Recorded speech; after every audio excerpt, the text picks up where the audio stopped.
नमस्कार, मी दिनेश कांजी. आपण बघताय न्यूज डंका. फादर फ्रान्सिस दिब्रिटो यांचं गुरुवारी निधन झालं. मरणानंतर वैरसमता ही सनातन धर्माची भूमिका आहे, परंतु एखाद्याच्या जीवित कार्याबद्दल त्याच्या मृत्यूनंतर चिकित्साही करू नये अशा प्रकारचा कोणताही नियम नाहीये. कोणतीही वैरभावना, कोणताही आकस न बाळगता तटस्थपणे अशा प्रकारची चिकित्सा होऊ शकते. दिब्रिटो यांच्या जीवित कार्याबद्दल त्यांच्या हयातीतच अशा प्रकारची चिकित्सा झाली होती. थोर समाजवादी विचारवंत, प्रकांड पंडित आणि युवक क्रांती दलाचे संस्थापक मेपू रेगे यांनी त्यांच्या कार्याबद्दल विश्लेषण करणारा एक सविस्तर लेख लिहिलेला आणि त्या लेखामध्ये दिब्रिटो यांच्या कार्यपद्धतीची, त्यांच्या विचारांची फार चिरफाड करण्यात आली होती. मेपू रेगे यांच्या त्या लेखाचा हवाला देऊन महाराष्ट्र टाइम्सचे ज्येष्ठ पत्रकार सारंग दर्शने यांनी मेटावर एक सविस्तर पोस्ट लिहिली होती आणि या पोस्टच्या निमित्ताने प्रचंड मोठी चर्चा झाली.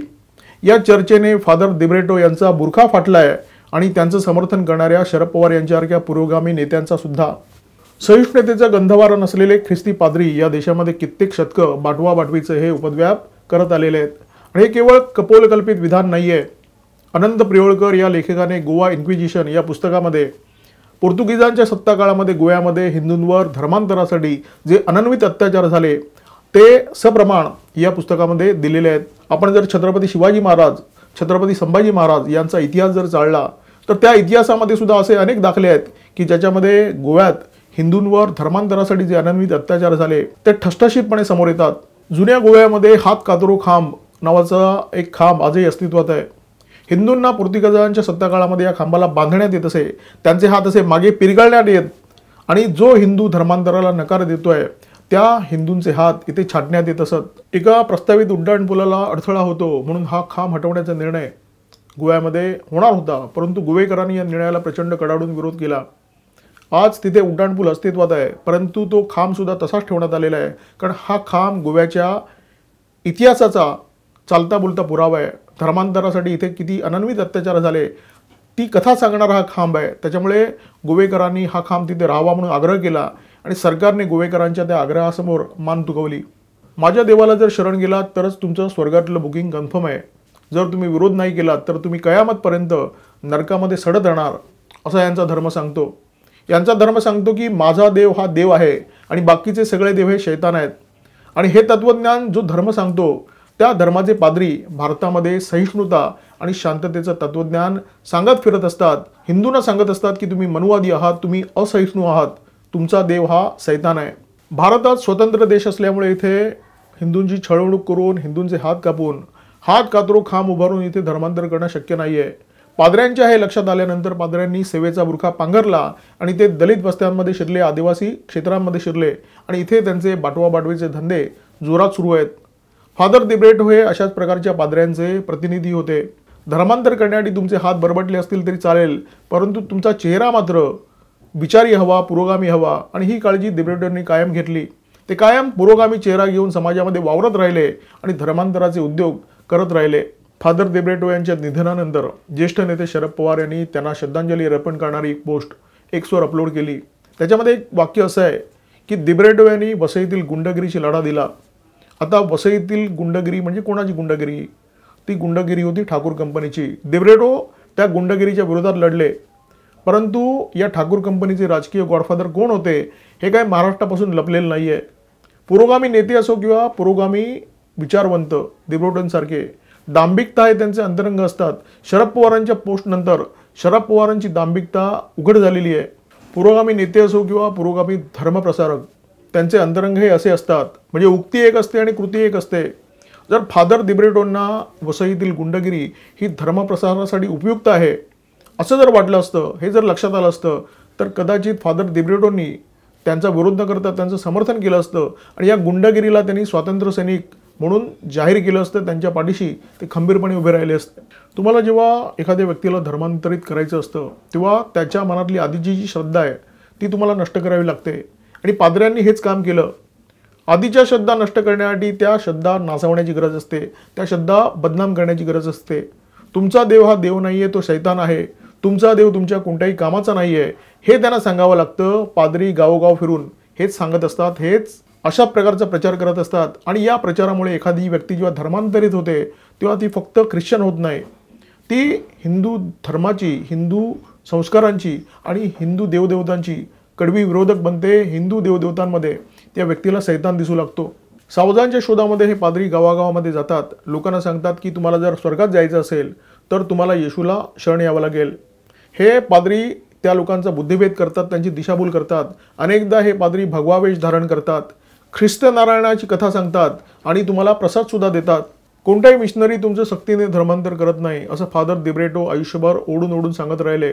परंतु त्यांनी हे सत्य कधीच सांगितलं नाही की धर्मांतर केलं जातं धान्य देऊन, धर्मांतर केलं जातं नोकरी देऊन, धर्मांतर केलं जातं औषधं देऊन, धर्मांतर केलं जातं तुमचा रोग मंतरलेलं पाणी शिंपडून मी बरं करतो असं सांगून.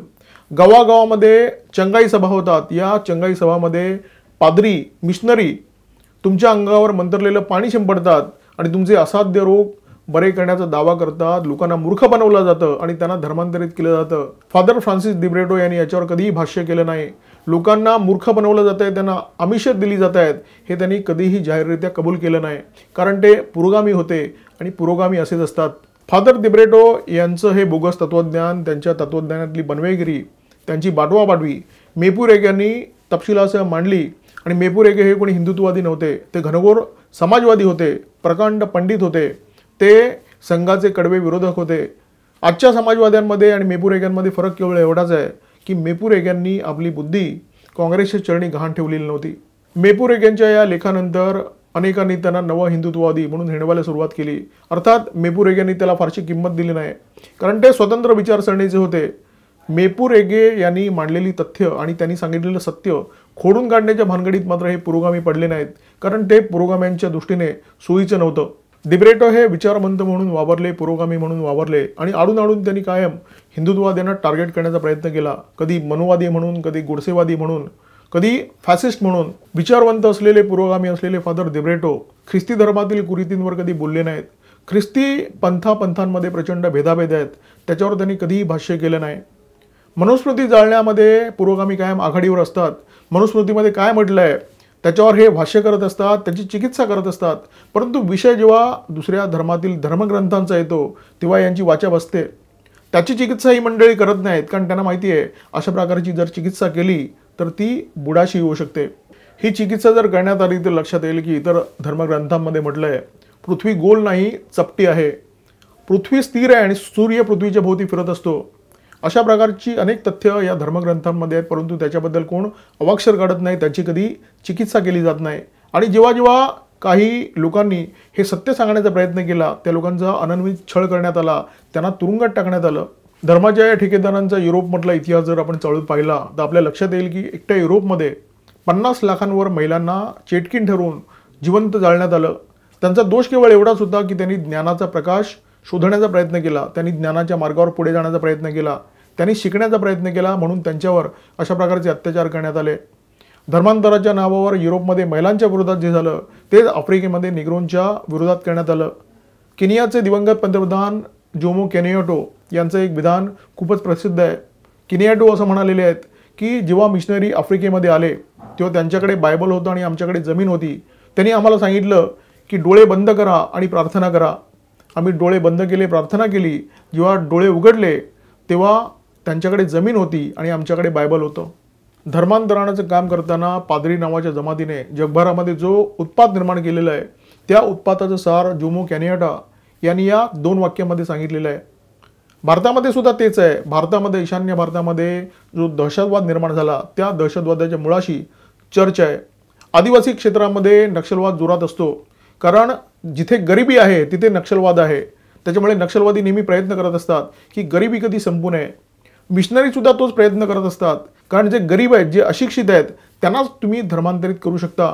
त्याच्यामुळे आदिवासी क्षेत्रामध्ये हे नक्षलवादी आणि मिशनरी हातात हात घालून काम करत असतात. फादर दिब्रेटो कितीही पुरोगामी असले, कितीही विचारवंत असले तरी या सत्यावर ते कधीही परखडपणे बोलले नाहीत, त्यांनी कधीही भाष्य केलं नाही, कारण त्यांच्या जीवनाचं उद्दिष्ट कधीच सत्य सांगणं हे नव्हतंच. त्यांना फक्त सावधानांची संख्या वाढवायची होती, त्यांना फक्त स्वर्गाचं बुकिंग वाढवायचं होतं. भारतामध्ये ही धर्मप्रसारक मंडळी, मिशनरी मंडळी गोरगरीब भारतीयांना येशूचा मार्ग दाखवत गावागावात शिरलेले आहेत. परंतु युरोप अमेरिकेमध्ये काय परिस्थिती आहे, तिथे चर्च विकले जात आहेत. अनेक चर्चवर हा चर्च विकाऊ आहे अशा प्रकारच्या पाट्या लागलेल्या आहेत.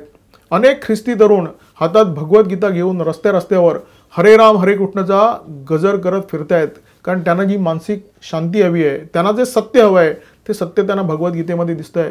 द विंची कोड सारखे सिनेमे ख्रिस्ती धर्म प्रसारकांचं पितळ उघडं पाडतायत. अशा प्रकारचं साहित्य, अशा प्रकारचे सिनेमे मोठ्या संख्येने निर्माण होत आहेत. त्यामुळे पुनर्जन्म जर कुठे असेलच तर फादर दिब्रिटोंना धर्मप्रसारासाठी पुढचा जन्म युरोप किंवा अमेरिकेमध्ये घ्यावा लागेल, अशा प्रकारची परिस्थिती आहे. न्यूज डंकाच्या या व्हिडिओमध्ये तुर्तास इथेच थांबतो. व्हिडिओ जर आवडला असेल तर लाईक करा, शेअर करा, मोठ्या संख्येने आपल्या प्रतिक्रिया नोंदवा आणि आठवणीने आमचा चॅनल सबस्क्राईब करा. नमस्कार आणि धन्यवाद. आमचा व्हिडिओ जास्तीत जास्त लाईक करा, शेअर करा आणि आमचे यूट्यूब चॅनल सबस्क्राईब करा. धन्यवाद.